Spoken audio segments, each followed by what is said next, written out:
So Oliver, just start. Give me where you think how you're performing so far, and maybe more important, how is the unit as a whole performing? I think overall as a unit, we've done a great job to start the year.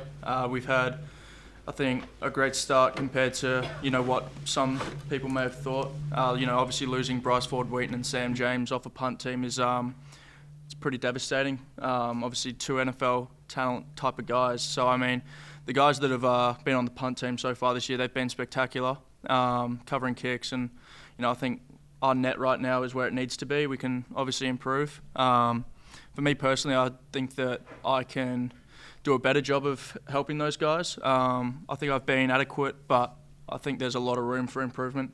Obviously last game against TCU, having a 46-yard average looked good on paper, but there's a couple of times where I, didn't hit the ball how I wanted to, and it's something I can improve on going forward. But I think there's a lot of room for improvement, but we've started well. How do you judge yourself, especially this year now that you have more seasoning, as you're just talking about, if you can't fully look at stats, because some people maybe that's all they do when you're looking at a punter, got a great average, kicking it far.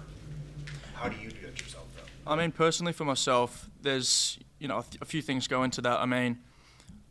There is having an average is definitely a massive part of it. That's what is, taken on the field, and that's what flips the field. So, 46 yards will do, but, in terms of just getting the ball where it needs to be consistently so the guys can cover the kicks easier is something that's a huge part of my job. So I think against TCU it was my second punt where I kind of pulled it across towards the middle, and that stresses the coverage. I need to do a better job of that, of making sure it's where it needs to be.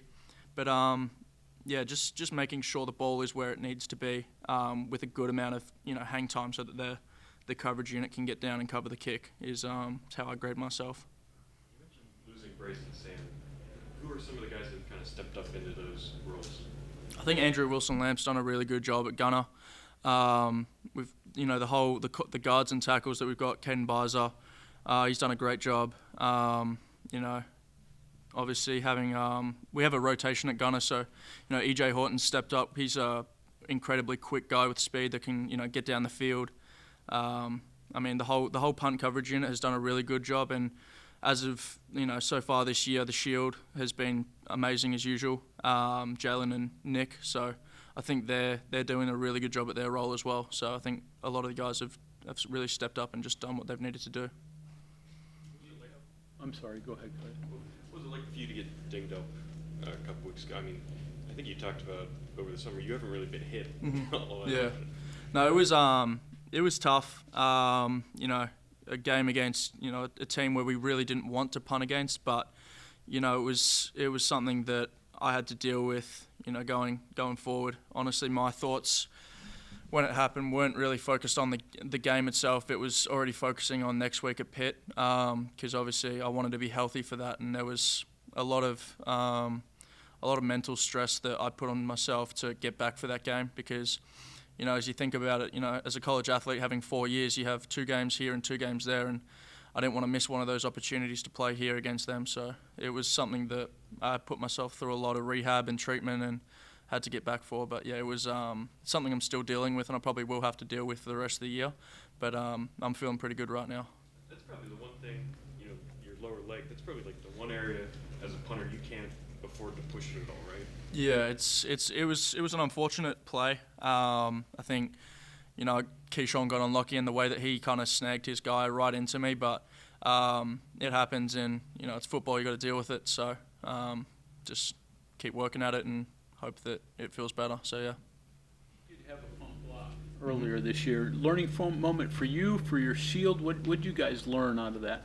I think it was just a good job of the Pitt punt rush team. They did a good job of reading what we were going to do.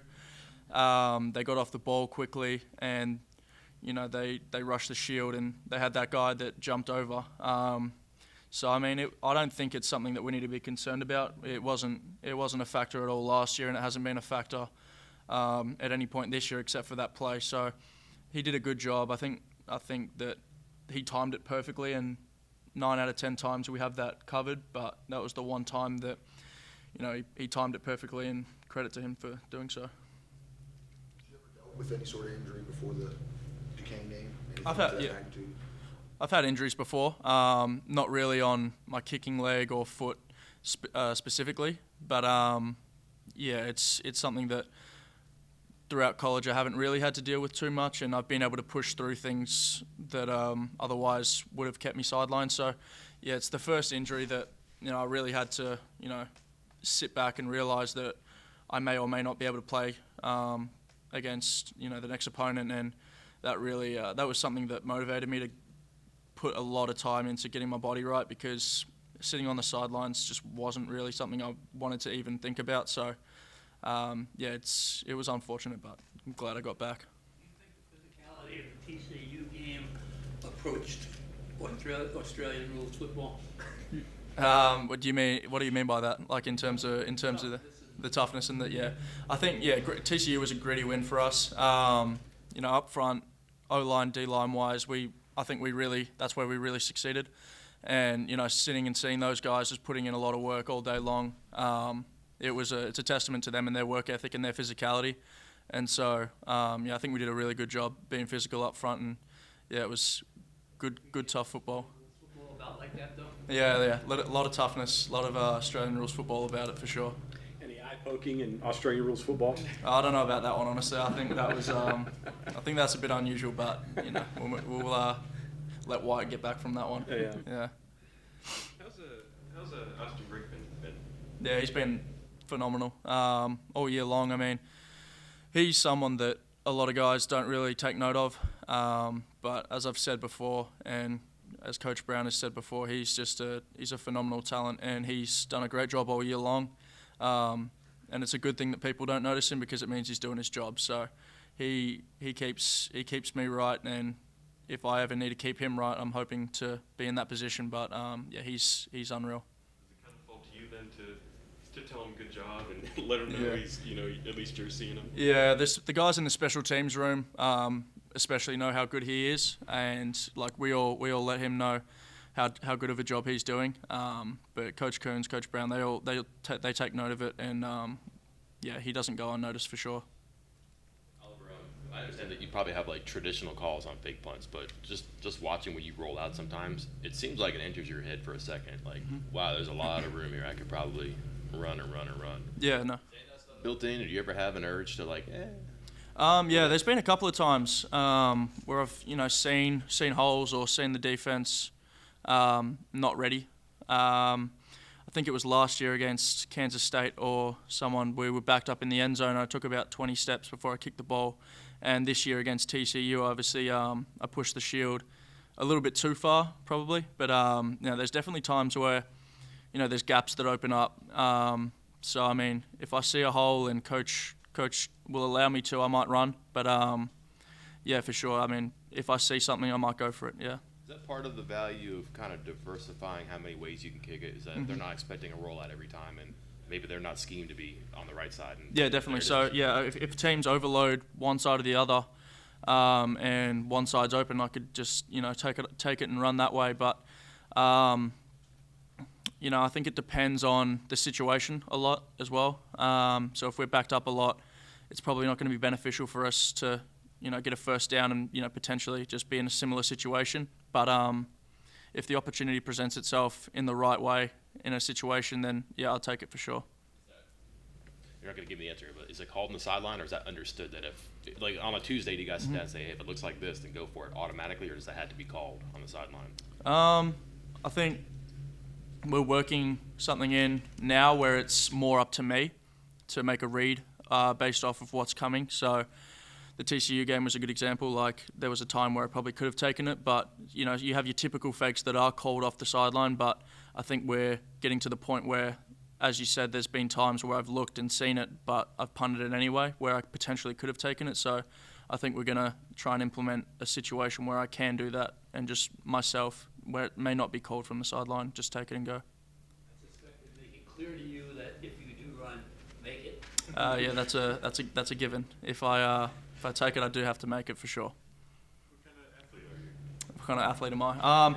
I've definitely developed as an athlete since being here. I'm not, obviously, I'm not a linebacker, I'm not a wide receiver, I'm not, one of those guys, but I consider myself able to do certain things, and that's something that I have to know within myself to stay within my ability. I'm not going to do anything crazy, but yeah, I'm going to try and do my best.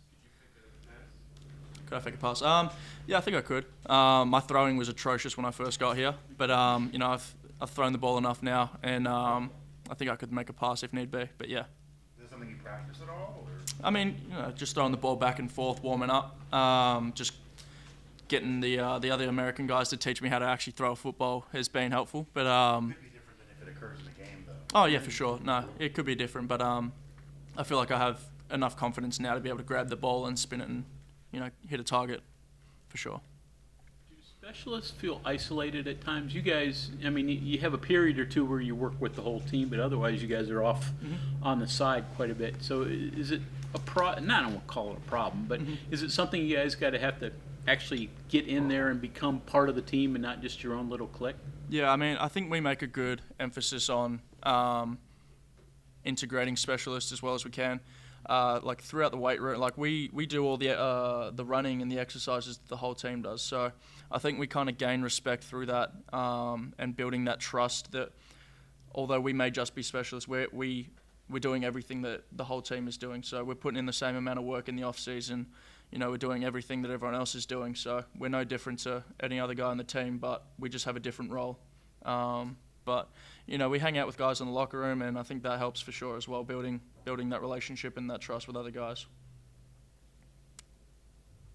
Cody asked you about being an athlete. You play basketball. Do you still pick up a basketball at all? Do you go out and play? I honestly haven't picked up a basketball in about a year now, so I do enjoy shooting every now and again. When we go down to Coach Brown's house, have a bit of team building and shooting around. But apart from that, not really. Don't have the time, and it's past now. So yeah. Okay, anything else for Ollie? All right. Appreciate it, guys. Thank you.